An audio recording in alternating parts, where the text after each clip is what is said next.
سەرۆکی دادگای فیدراڵی عێراق لەبارەی موچەی فەرمانبەرانی هەرێم دڵنیایی دەدات. دوای بایکۆتکردنی پارتی یەکێتی هەڵوێستی خۆی لەبارەی ئەنجامدانی هەڵبژاردنە ئاشکرا کرد. زانیاری نوێ لەبارەی کشانەوەی هێزەکانی ئەمریکا لە عێراق ئاشکرا دەکرێت. سڵاوتان لێبێ، ستاندەرنویستان پێشکەش دەکەین.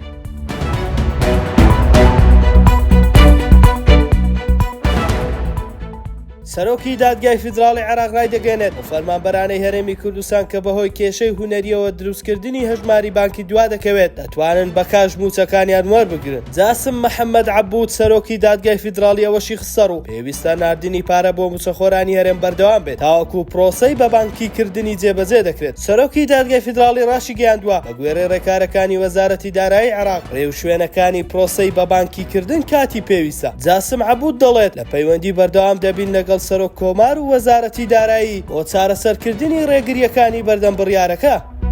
ئەمڕۆ مەکتەبی سیاسی یەکێتی بەسەرپەرشتی بافڵ تاڵەبانی لەبارەی پرسی هەڵبژاردننی پەرلەمانی کوردستان و بایکۆتکردنی هەڵبژاردن لەلایەن پارتیەوە کۆبوویەوە. مەکتەبی سیاسی لە پاش کۆبوونەوەکە ئەمڕۆ لە ڕاگەیەندراوێکدا ڕاگەیاند ئێمان وایە ئەنجام نەدانی هەڵبژاردن لەوادەی ڕاگەیەندراوی خۆیدا بە هەر بیانیویەک بێت پاشەکشەیە لە کاروانی دیموکراسی و سەرنجام شەرعەتی دامەزراوەکانی هەرێمیش دەخاتە ژێر پرسیارەوە. تاکیدیشی کردەوە پاراستنی قەوارەکەمان لە هەڕەشە و مەترسی تەنها لە ڕێی گەڕانەوە بۆ ڕای کۆمەڵانی خەڵکو و یاریکردنی نوێنەرەکانیان لە هەڵبژاردنێکی پەرلەمانی پاک و بێگردی ئەوتۆدا دەبێت. ئەوە لە کاتێکدا دوێنێ مەکتەبی سیاسی پارتی ڕایگەیاند بەشداری هەڵبژاردنێک ناکەین کە لە سایی سیستەمێکی سەپێنراودا بەڕێوە بچێت.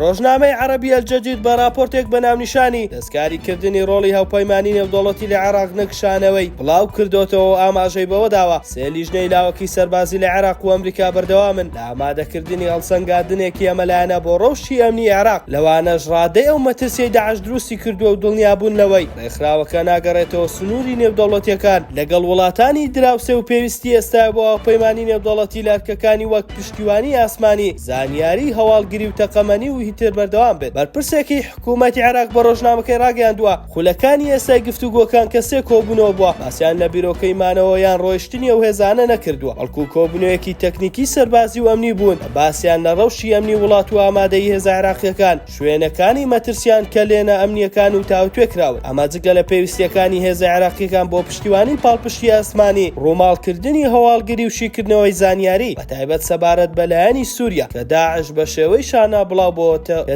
بە شێوەی شانەی بڵاو بۆ تێیدا چالاک. ستاندەرنووسمان پێشکەشکردن شاد و کامەران بن.